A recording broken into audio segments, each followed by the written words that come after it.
Hello students, my name is Shayan Mitra. I am the faculty member of Department of Electronics and Communication Engineering of Greater Kolkata College of Engineering and Management. Today's topic is about the devices and buses for device networks. Subject name is Embedded System Design, code EC704B. This is the lecture number 13. And today's topic, there is a continuation of the in the previous lecture we have described how the CAN protocol and the I2C protocol works, the structure, what is the how the frame structure works. And today we will be continuing our lecture on the previous lecture that we have end the previous lecture with the introduction of USB protocol, Universal Serial Bus. So let's begin with the lecture. So this is the continuation of the USB bus interface. So this in this slide we are going to discuss the how the USB protocol works. So starting with USB bus cable has 4 wires, one for plus 5 volt, two for twisted pairs, and one for ground. There are termination impedance at each end as per the device speed. Electromagnetic interference or EMI shielded cable for the 15 Mbps USB devices. Serial signals NRZI non-return to 0. The synchronization clock encoded by inserting synchronous code field before each USB packet. Receiver synchronizes its beats recovery clock continuously. USB is a polled bus. Host controller regularly polls the presence of a device as scheduled by the software. It sends a token packet. The token consists of fields for type, direction, USB device, address, and device endpoint number. The device does the handshaking through a handshake pull packet, indicating a successful or unsuccessful transmission. A CRC field in a data packet permits error detection. So these are the USB protocol formulation. Let's go to the next slide. USB bus. USB supported 3 types of pipes. String with no USB defined protocol. It is used when the connection is already established and the data flow starts. Default control for providing access. Message for the control function of the device. Host configures each pipe with the data bandwidth to be used. Transfer service type and buffer sizes. It means the host, these are the 3 different pipes.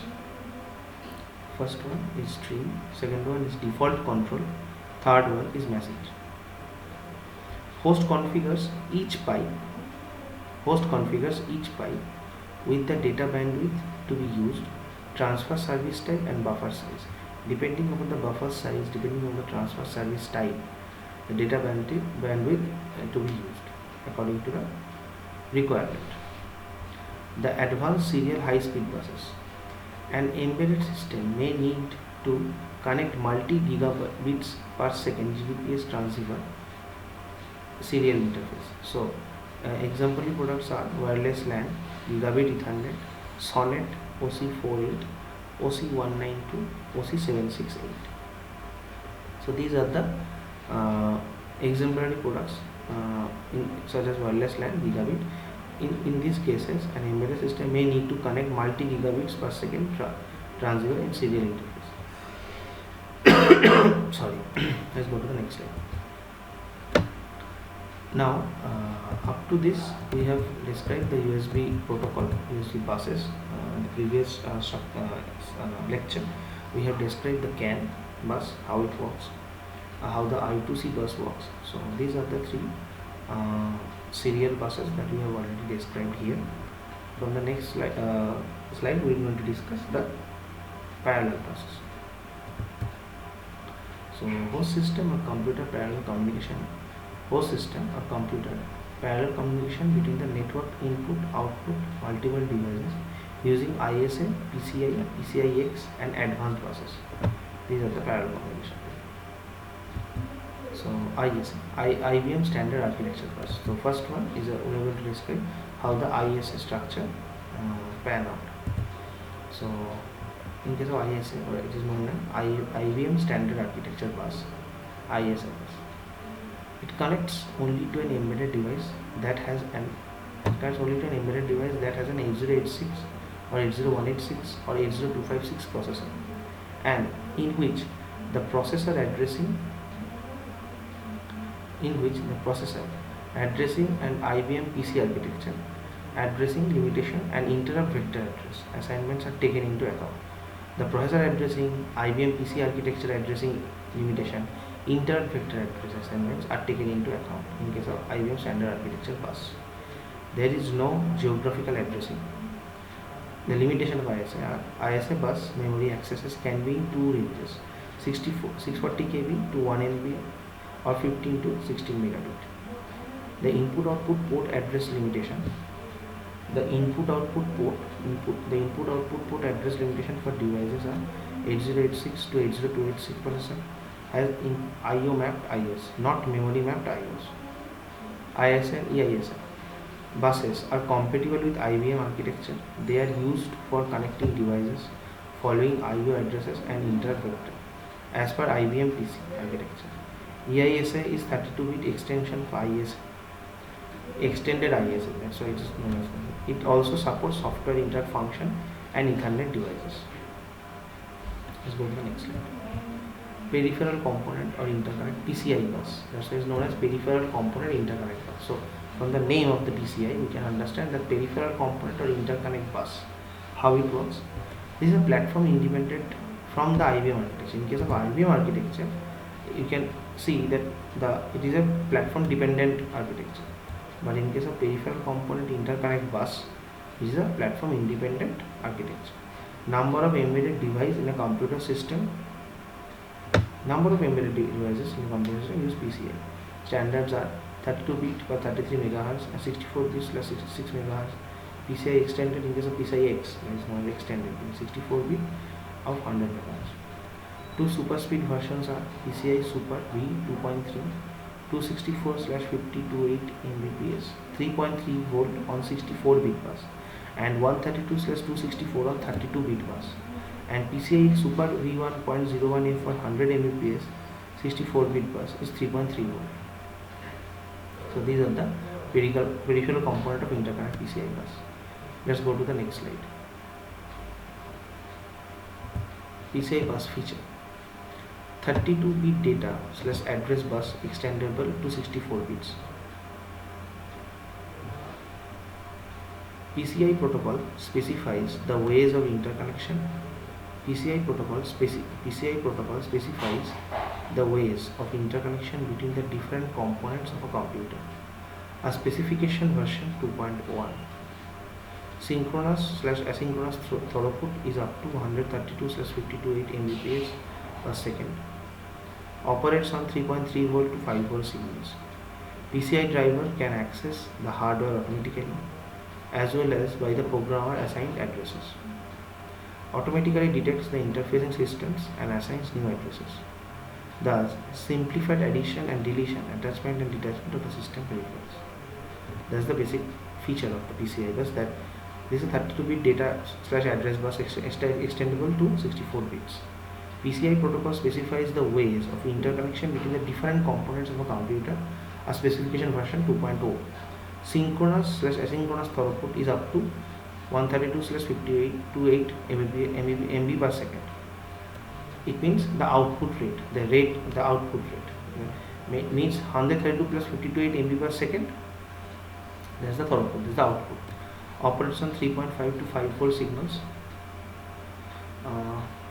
PCI driver can access the hardware automatically as well as by the programmer assigned at address. Automatically detects the interfacing systems and assigns new addresses. Thus, simplified addition, deletion, attachment and detachment of the system peripherals. This is the PCI bus feature. PCI device identification. A 16-bit register in a PCI device identifies this number to let that device auto-detect it. A 16-bit register in a PCI device identifies this number to let that device auto detect it. Another 16-bit register identifies a device ID number. These two numbers let allow the device to carry out its auto detection by its host computer. Each device may use a FIFO controller, which means a first in first out controller, with a FIFO buffer for maximum throughput. That's why it has been used for maximum throughput. We use the first in first out protocol. That's why it has been stored here. So in case of PCI device identification, what it has done, a 16-bit register PCI device identifies this number to let that device auto detect it. Another 16-bit register identifies a device ID number. These two numbers let allow the device to carry out its auto detection by its host computer. Each device may use a FIFO controller, and same. A device identifies its address space by 3 identification numbers. It will identify its address space by 3 identification numbers. First one is input output port, second one is memory location, and third one is configuration register of total 256 byte with a 4 byte unique ID. First one is input output port, second one is a memory location, and the third one is a configuration registers of total 256 byte with a 4 byte unique ID.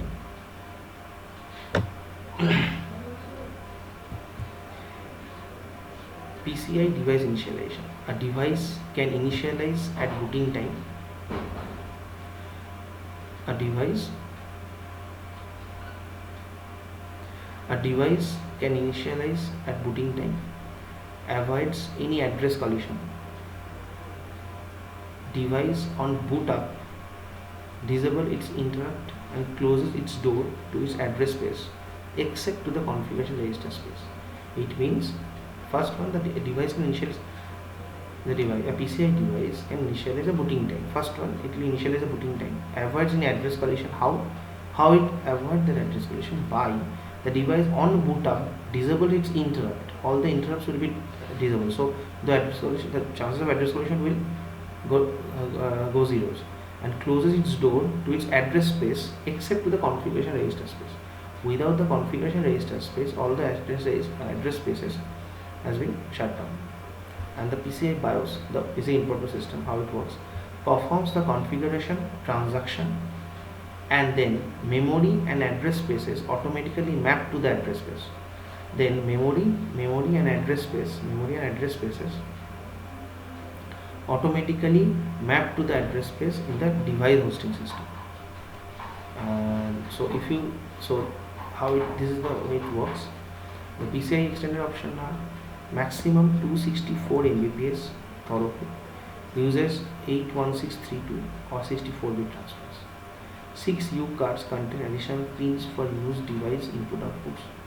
Live insertion support, hot swap, supports to independent buses on the back plane on different connectors. Supports Ethernet, infinite band, and star fabric support. Switched fabric based systems, compact PCI or CPC. And this is the extended bit. So advanced parallel high speed buses. Following are advanced bus standard and proprietary protocols developed recently. These are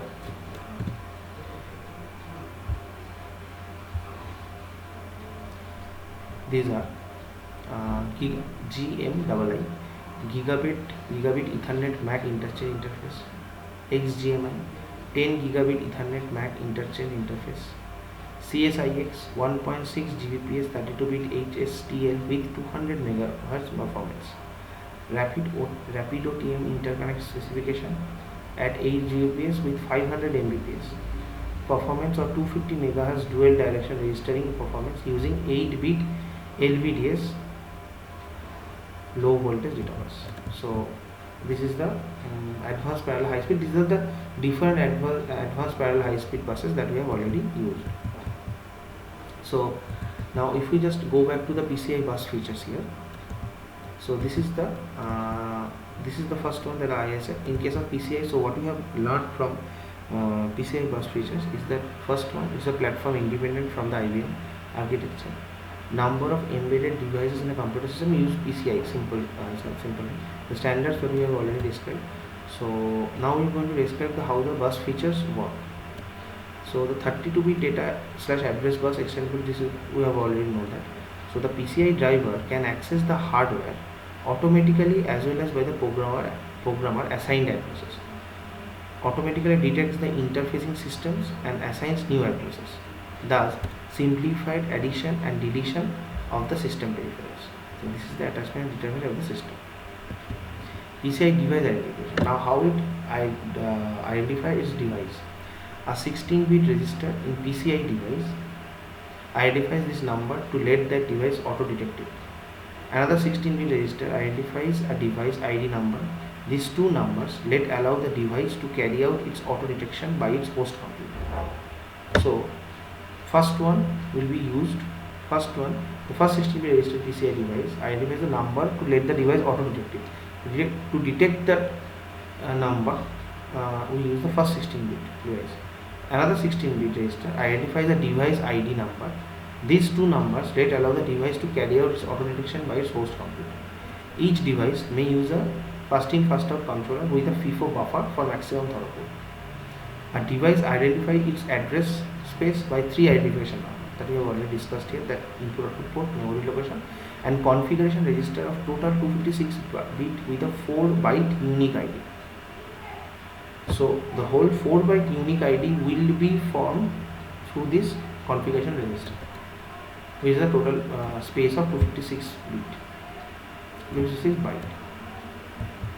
And the PCI device initialization, that we have already understood, and the PCI BIOS, that is when you know that PCI BIOS, how it works, performs the configuration transaction, and then memory and address space automatically map to the address space in the device hosting system. PCI extended option, maximum 264 Mbps throughput uses this concept, and 6-bit bus contain additional pins for used as defined input output. Live insertion supports two independent buses on the back plane on different connectors. Supports Ethernet in InFine band and star fabric support. So this is the first one, is the PCI device initialization. Third one is PCI BIOS, that we have already discussed, and these are the advanced parallel high speed buses. So this is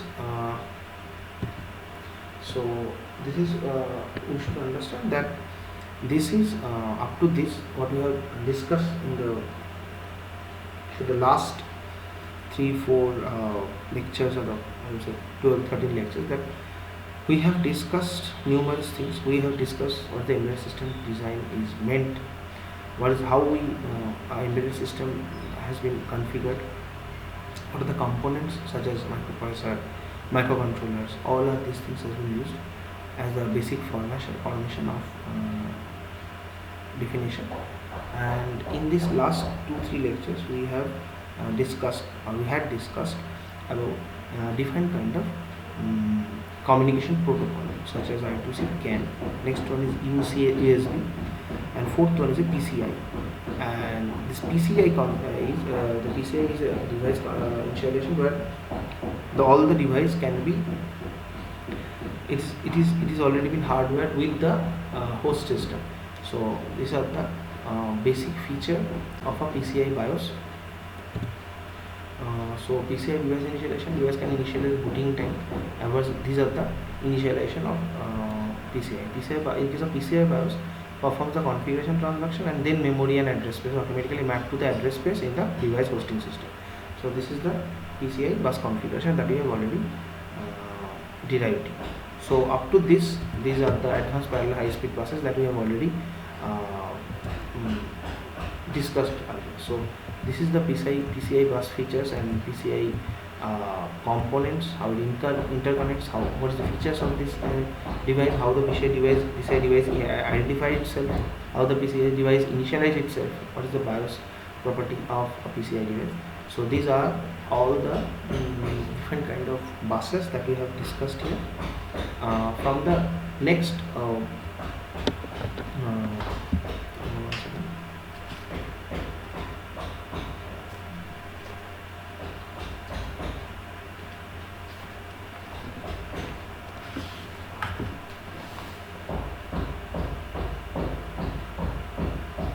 So what we have already discussed here, there are the input output types, that all the input output types has been covered here, that we have discussed the serial parallel communication ports, timer counting device, that has been already been discussed.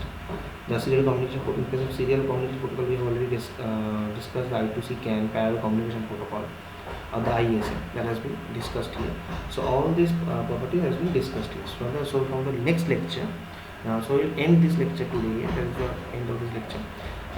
From the next day, we are going to discuss about the real-time operating system, the embedded software development, the real-time operating system, and the PIC microcontroller, if it is in this level. So we are going to discuss about the real-time operating system, how it works, how the property grows.